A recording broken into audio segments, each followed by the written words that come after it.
राकेश जी, ये जो सुप्रीम जो आज एडिशनल सेशन जज,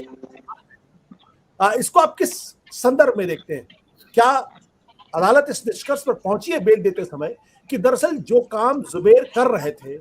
वो सरकार की नीतियों से सहमत नहीं थे, उनकी आलोचना कर रहे थे, लिहाजा इसीलिए आपने उनको जेल के अंदर डाल दिया? आज के दौर में इस तरह का कोई भी अगर जजमेंट आता है तो वो स्वागत योग्य है, जबकि जो प्रथा बन गई है भारत में क्रिमिनल जूरिस्प्रूडेंस में कि पहले अरेस्ट कर लेते हैं और उसके बाद फिर जुडिशियल कस्टडी की मांग करते हैं और उसके बाद फिर एविडेंस इकट्ठा होने की बात होती है, बिल्कुल उल्टा है। बाकी जो जहां डेवलप्ड जूरिस्प्रूडेंस है वहां पहले एविडेंस पर्याप्त होते हैं, उसके बाद ही कोई अरेस्ट की बात चलती है। हमारे यहाँ पहले अरेस्ट कर लेते हैं और फिर ये सारी जो कसम है वो सिर्फ जमानत पर ही आके रुक जाती है और आगे की कार्रवाई बहुत ही औसत दर्जे की है। भारत में प्रोसिक्यूशन उतना अच्छा नहीं है। तो अभी के माहौल में अगर कोई जज बहादुरी के साथ इस तरह का जजमेंट अगर देता है तो बिल्कुल स्वागत योग्य है और इससे एक उम्मीद की किरण भी जगती है, क्योंकि हम बहुत इस तरह के जजमेंट देखते हैं जिसमें काफी निराशा होती है, जब किसी छोटे छोटे बहाने पर ही लोगों को लंबे समय तक जेल के अंदर रखा गया है। और अभी 2 दिन पहले एक बहुत ही इम्पोर्टेंट जजमेंट आया है सत्येंद्र कुमार अंतिल वर्सेस सीबीआई में, उसमें ये तमाम बातें जो भी हम करने वाले हैं उसकी चर्चा हुई है। उसमें कहा गया है कि किस तरह से भारत में 2/3 जो जेल में लोग हैं वो अंडर ट्रायल ही हैं। बहुत इस तरह के लोग हैं जो वो बेल कंडीशंस को मीट नहीं कर पाने के कारण जेल में पड़े हुए हैं। बहुत इस तरह के उसमें रिस्ट्रिक्शंस हैं, बेल अगर होने के बाद भी लोग निकल पा रहे हैं। तो ये तमाम सिचुएशन में अगर एक कोर्ट ने किसी मामले में अगर एक जमानत दी है तो वो स्वागत योग्य है, लेकिन मैं ये नहीं कह रहा है कि ये जमानत सारी एविडेंसेस के बाद दी गई है या सारे क्रॉस एग्जामिनेशन के बाद और सारे सबूत और सारे बयान लिए गए, नहीं। ये अभी केस के मेरिट पर कोई रिफ्लेक्शन नहीं है। ये सिंपल सी बात है कि आप जो है किसी भी व्यक्ति को जब तक आपने पूरा इन्वेस्टिगेशन पूरा नहीं किया है या कुछ उस तरह का पर्याप्त सबूत नहीं है, सिर्फ आप ऐसा समझते हैं कि इसके कहने से एक भावना आहत हो रही है या एक रिलीजियस एनिमोसिटी बन रही है, ये तमाम चीजें जो हो रही हैं ये काफी नहीं है। इसके कहने इसी आधार पर अगर आप किसी को जेल में रखते हैं तो गलत है। तो ये जो बयान जो कोर्ट का है, जो जजमेंट में आया है वो बहुत सब्जेक्टिव है, वो हमें एक ब्रॉड एक गाइडलाइंस दे रहा है, जिस तरह से सुप्रीम कोर्ट के जजमेंट में भी था पहले। मुझे लगता है कि अभी का जो जजमेंट है इस कोर्ट का, उसमें वो सुप्रीम कोर्ट के जो अभी 2 दिन पहले के जजमेंट से वो काफी प्रभावित दिखते हैं और अच्छी बात भी है। मुझे ऐसा लगता है कि जो सुप्रीम कोर्ट का जो एंटिल वर्सेस सीबीआई का जो केस है, उस जजमेंट के बाद बहुत इस तरह के जज होंगे जिनको ये हिम्मत मिलेगी, ताकत मिलेगी, उनको ये अथॉरिटी मिलेगी कि इस तरह के जो फिल्मसी ग्राउंड पे जो लोग अरेस्ट हो रहे हैं उसको जमानत दे सके। एक बात और मैं कहना चाहता हूँ कि बार बार जो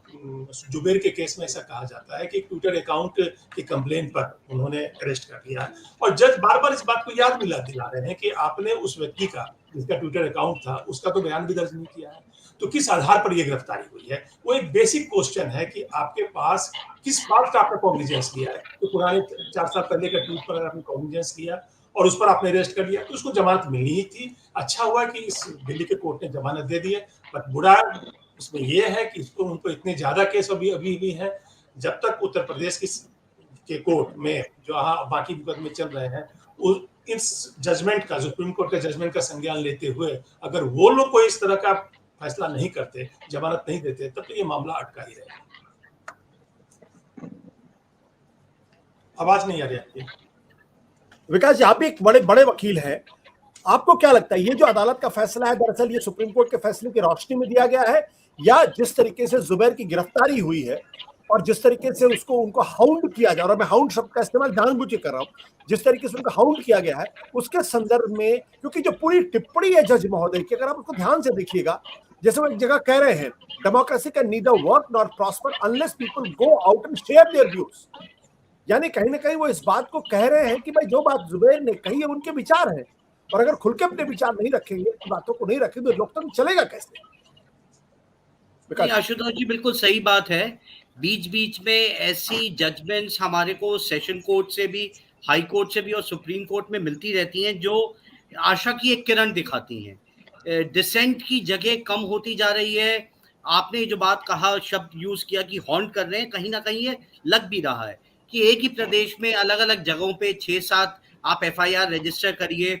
जब किसी बड़े पत्रकार पे ऐसा हुआ तो सुप्रीम कोर्ट ने वो सारी की सारी FIRs एक पर्टिकुलर शहर पे ला करके कर दी कि इन्वेस्टिगेशन भी एक ही शहर में एक ही थाने में की जाएगी। लेकिन जब इनके खिलाफ यूपी में ही 7 FIR है, और अगर आप एक महत्वपूर्ण बात ये भी देखेंगे कि निरंतर सुप्रीम कोर्ट या बाकी high court Anish Kumar versus state of Bihar की जजमेंट के हवाला देते रहते हैं कि जहां तक 7 साल का ऑफेंस है, आपको नोटिस भी देना है, अरेस्ट भी करना है, तो उसके लिए पुख्ता रीजंस भी आपको देने हैं। लेकिन कहीं ना कहीं जब इस तरह से पॉलिटिकल केसेस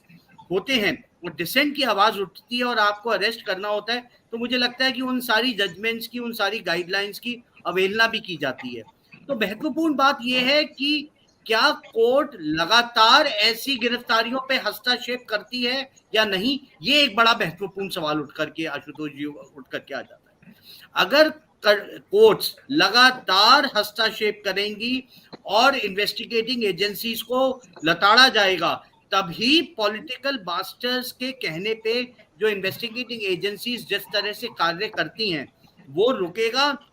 नहीं तो आप देखेंगे कि इस तरह की गिरफ्तारियां, वो भले ही ऑपोजिशन स्टेट में भी हो, कि कुछ दिन पहले एक आपको पता होगा कि फिल्म सिटी में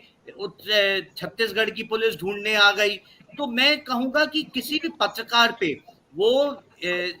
सत्तारूढ़ दल के हो या विपक्ष के स्टेट के हो, उनको टारगेट करना या जर्नलिस्ट को टारगेट करना इस तरह से, और सेडिशन के या 295A 153A के केसेस पोतना, मुझे लगता है कि ये डायरेक्ट अटैक ऑन डेमोक्रेसी है। इसे रोकना होगा बुद्धिजीवियों को आकर के, और सबसे बड़ा जो अहम रोल इसमें निभा सकती हैं, मुझे लगता है हम लोग अपनी तरह से बात तो अपनी रख सकते हैं, लेकिन कोर्ट्स को, निचली अदालतों को, हाई कोर्ट को, सुप्रीम कोर्ट को, और देश में अलग अलग स्टेट्स में हाई कोर्ट्स को एक्टिव काम करना होगा और इन केसेस को स्वतः ही प्रायोरिटी पे लेकर के अपनी जजमेंट्स और ऑर्डर्स पास करने होंगे। सत्य हिंदी का ऐप डाउनलोड करें गूगल प्ले स्टोर पर।